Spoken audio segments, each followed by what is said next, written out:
Hello and welcome to day 3 of the Sign More Dream Clients mini series.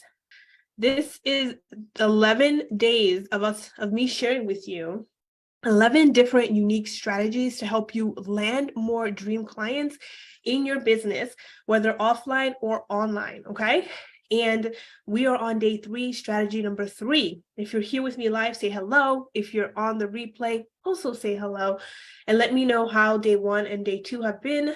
We are starting in your inner circle and working our way out. So these 11 strategies, they're simple, straightforward, so nothing complex. But the best way to land clients is to start within your inner circle, right? And then move your way out. Now, before we move forward, if you're meeting me for the first time for some reason, my name is Onyinye Anike. I'm an award-winning life and business coach, and I help you to connect with your clients by mastering your message, nailing down your offers, and positioning yourself as the go-to expert so that you can land dream clients who pay your premium prices happily and consistently, okay? So you can make greater income and impact, right? Because that's what it's all about. So let's jump into strategy number 3 so that you can get started implementing, because that's the most important part, is the implementation piece of it. So strategy number 3 is going to be us connecting to and tapping into our leads or prospects, depending on what you call them. And basically, this is you looking at who in your current audience could be potentially a client. So in the beginning, you can just have an Excel spreadsheet where you're tracking people who you've had conversations with. So maybe they've gotten on sales calls with you and they said, no, we're not now, they don't have the money, whatever it may be, but ultimately they didn't move forward with your program or working with you. So you should have a list of those people.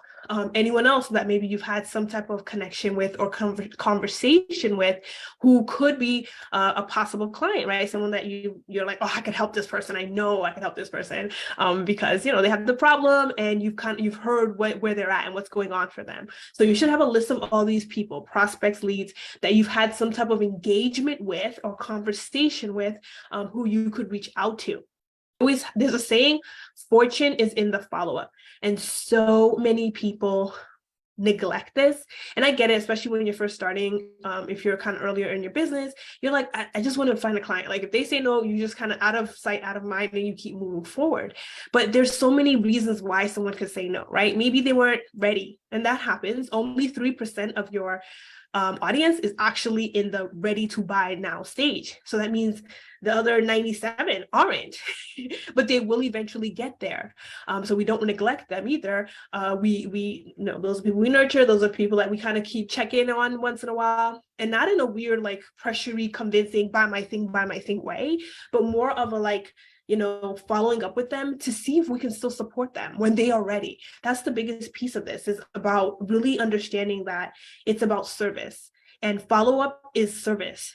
When you know someone is in pain or someone has a deep desire for something and you have the key to helping them achieve that, right? You can guide them in that journey to get that transformation or that result. Your inclination is to be like, oh my goodness, I can help you, I can get you there, we can work together, make this happen, right? That's my thoughts, okay? Just so you know what's in my brain. And I'm pretty sure it is for you too, especially if you're impact driven, heart centered. You care about people, you want to help people. I hate seeing people in pain. I'm the person who's always crying in movies when bad things happen, and like my husband can't stand it. He's like, you're so emotional about this stuff, but it's because I truly care. I hate seeing people in pain. I hate seeing people like not where they can be, right? This desire, it feels so far away. It doesn't have to be, right? Especially if you have the key to unlocking life. You have the knowledge, the experience, the expertise, the skill sets to help someone, to give them what they need to get to where they want to be. It's only right that you serve them by helping them get there, right? And sell to them and say, hey, I can help you. Of course, they have the ability and the right as adults, as humans, to say, no, I don't want that help. And that's okay too. But like I said, the fortune is in the follow-up. Understanding that life happens and people forget and things are going on. It doesn't mean that you forget about them completely. It means you touch base with them every once in a while and just say, hey, what's going on? How's everything going? Right? I'll give you like a kind of a script you can use. Let's say you're a marriage coach, right? Hey, Becky, last time we connected, and how are you doing, first off? And then, hey, last time we connected, you were telling me how, you and your husband were really at odds. You guys were constantly arguing. You guys weren't sleeping in the same room anymore. You just felt like you didn't love him anymore. But at the same time, you guys were going to therapy and trying to resolve what was coming in between you. Maybe it was infidelity. And so you wanted to repair that trust in your relationship, but it felt like there was a block, like there was something that was holding you back, right? And use their words, obviously, because the more you can use their words, the better they understand, that you understand what's going on for them. Because people want to be seen, they want to be heard, they want to be empathized with, and they want to be understood. And when you can mirror back what someone has told you in their words, then people really feel like you connected to them, okay? So yeah, so you can say that, hey, Becky, I know, share what they shared with you was the challenge, the problem, what was keeping them stuck. And then what they desire, right? I know you said you want to repair your marriage. You don't want to get a divorce. You're willing to forgive. You're willing to move past this. You just don't know how. Everything you're trying isn't working, right? And so I'm curious, last time we spoke, this is what you shared with me. Is that something you've been able to resolve, right? Were you able to solve that? And she can give you one of two answers. She can say, yes, I was, maybe she had a coach or whatever. Yeah, we were able to get that resolved. We're happier now. Cool. If that's the response, I'm so happy for you, Becky. That's so good to hear. I've been keeping you in my prayer, a Christian like me, right? And I'm so excited to hear that you guys have resolved this and you guys are, back together. How's everything going, right? And just keep the conversation going. Of course, this is human being relationship building. And she can tell you whatever. But if she's like, no, actually, I've kind of moved out of the house because it's gotten even worse since we last spoke, that's your opportunity to really understand what's going on and just be like, hey, so yeah, so you've moved out, like what happened? And she could again share, like, it's gotten worse, we're arguing, and you can say, so I'm curious, like, is this something you want to resolve now? Or are you still like, do you want to still save your marriage? If she's like no, then of course, hey, let her go do her thing, again, have the conversation. Oh yeah, that's definitely understandable. You've got to do what makes the most sense for you. But if she's like, I still do want to resolve my marriage, but I just don't know how, that's your opportunity to serve her. Okay, that is your opportunity. This is what you do, you can save this, you can help someone with their marriage. If that's your secret sauce, if that's your expertise, then serve her, right? This is your opportunity to say, if this is something you're really serious about, like resolving now, and you want to save your marriage, I know I can help you based on the conversation we had before and what you shared with me and where you're at right now. Because that's why we go back to prospects we've spoken to. You should be keeping track of the people you're speaking to, not just who they are, but what they said to you, right? So when I'm on calls with people, either I record it, I ask their permission to record it, or I just take notes and I listen to what they're saying so that I can be able to have that follow-up conversation to see where they're at. And so if this conversation, like we're having like I'm sharing with you right now, is in the DMs, I can be able to say, hey, listen, I know I can help you with this. I would love to jump on a call and just put out a plan or share with you what are some other avenues that you can take a look at and see that maybe you haven't tried yet or that may help you, right? So this is an opportunity to serve her, to get her on a call and to really like deep dive and really help her. Like, again, we're not trying to convince or pressure anyone, because again, at the end of the day, you don't ever want to convince someone to work with you because it's going to be a heavy lift to get them to do the work.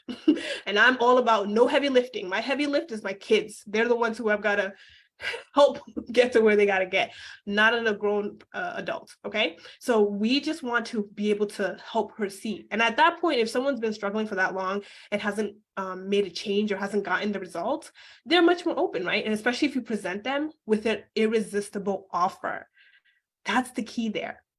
Okay, if you're able to present them with an irresistible offer, something they truly want, that's going to help them solve the problem and that speaks to what they are desiring.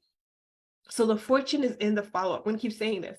When you're following up with somebody, what we know statistically speaking is like 65% of the people you've spoken to are going to still be in the same place they were a year ago.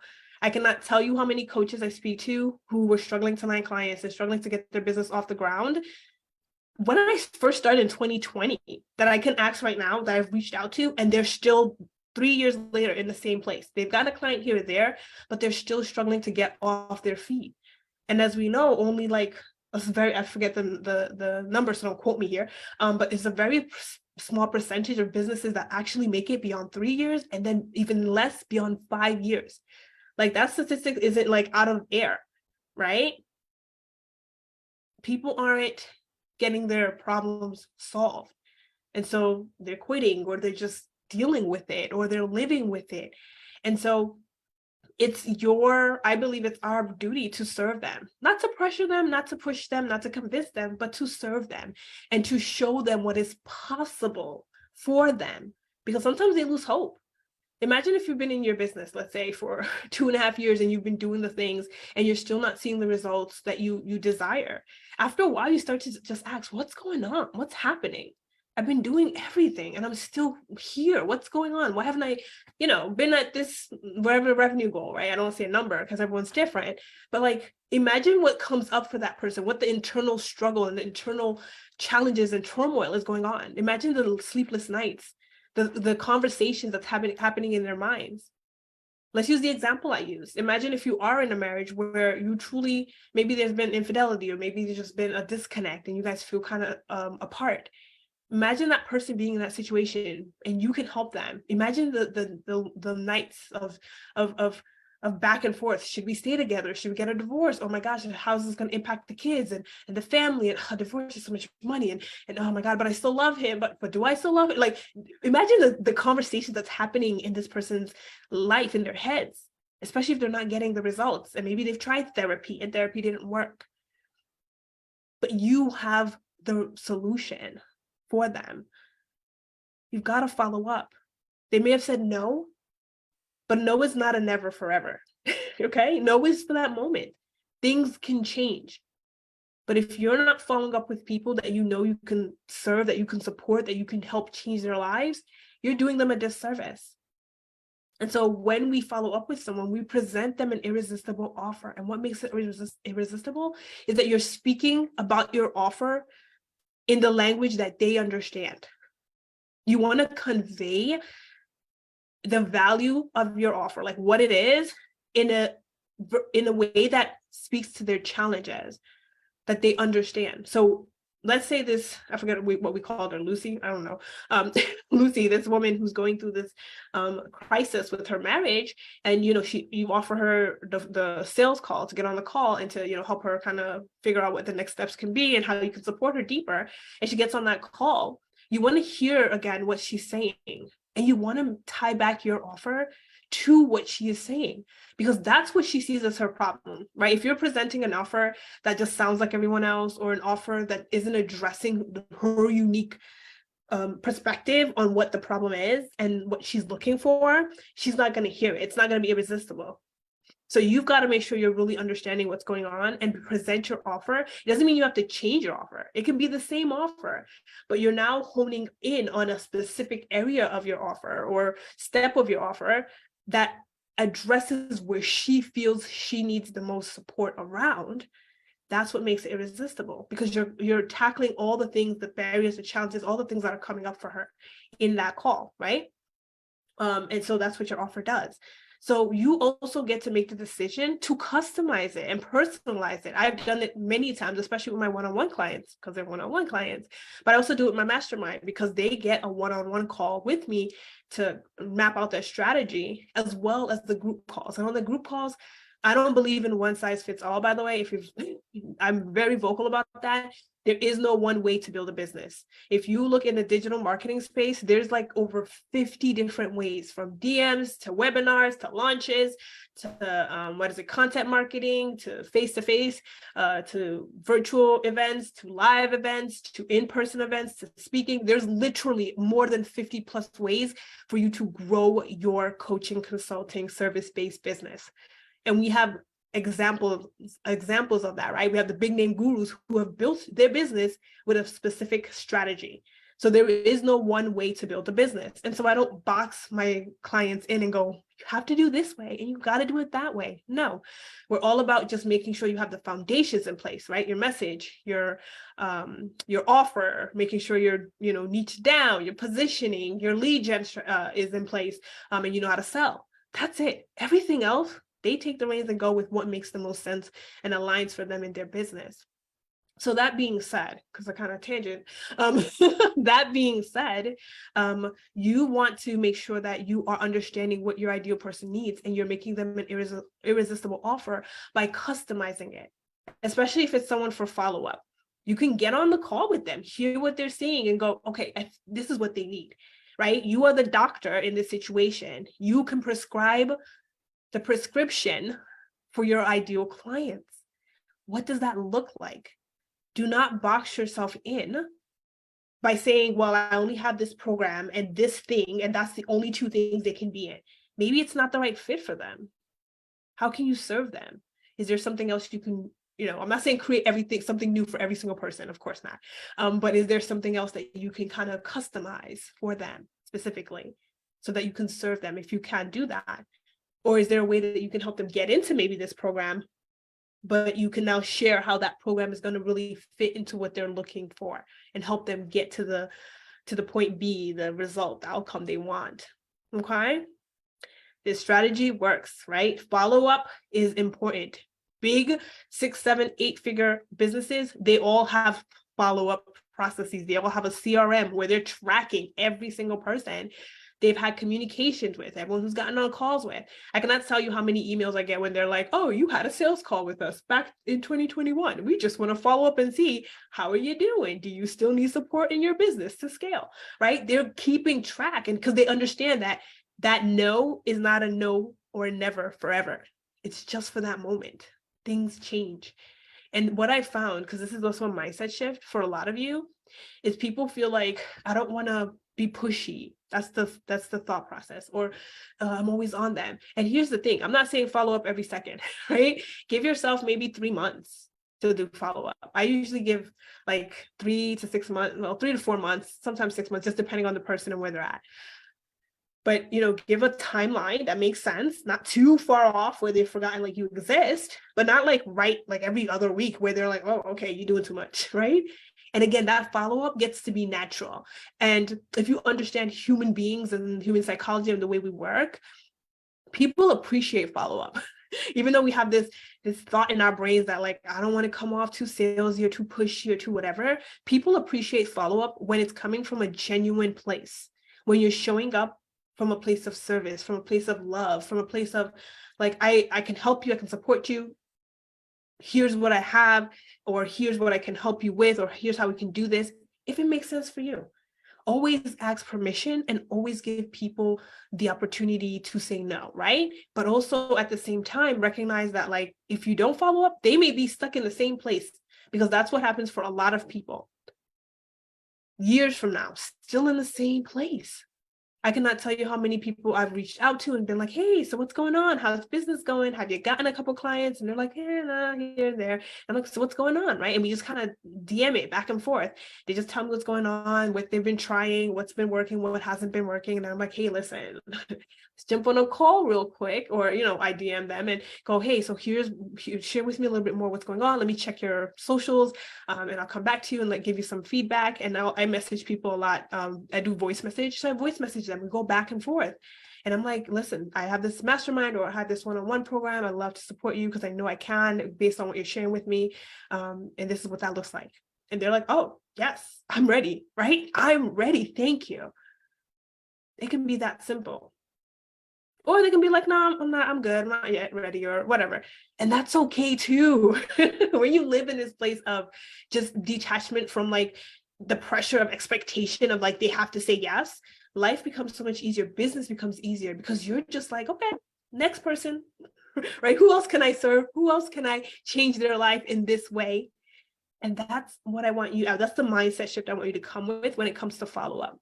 Follow-up is a way to serve someone on a deeper level, because if they're still in their pain and you can help them, why not? Why not? Why not offer them the opportunity to take that next step? Okay.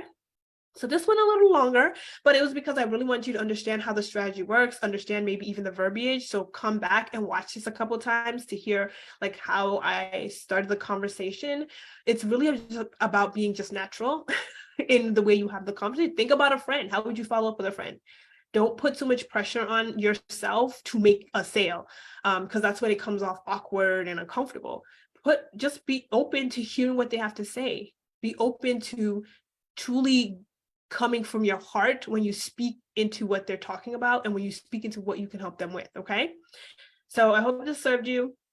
Strategy number 3 is basically following up with people in your audience, prospects, people that you've had conversations with, people who you've engaged with, who've engaged with your content, that maybe you've been going back and forth, maybe in a comment section or something like that, and make them an offer they can't resist. Make them an irresistible offer.